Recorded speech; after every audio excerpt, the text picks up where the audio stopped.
పరామర్శించడం అన్నది ఒక ప్రతిపక్ష నాయకుడు చేస్తే తప్ప అని అడుగుతా ఉన్నా. చంద్రబాబు నాయుడు గారిని సూటిగా ఈ ప్రశ్న అడుగుతా ఉన్నా. ఎందుకు ఇన్ని ఆంక్షలు పెట్టాలి?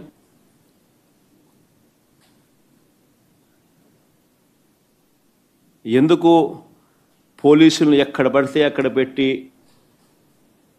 ప్రోగ్రాంకి ఎవరు రాకూడదు అని చెప్పి ఆదేశాలు జారీ చేసి, ఎందుకు వచ్చిన వాళ్ళందరి మీద కూడా ఎక్కడికక్కడ కట్టడి చేసే కార్యక్రమం ఎందుకు చేయాల్సి వచ్చింది? చంద్రబాబు గారు నోట్లో నుంచి ఇటువంటి మాటలు వచ్చినాయి కాబట్టే ఎన్ని అడ్డంకులు క్రియేట్ చేసినా ప్రజల్లోనూ కార్యకర్తల్లోనూ ఒక విప్లవం వచ్చింది.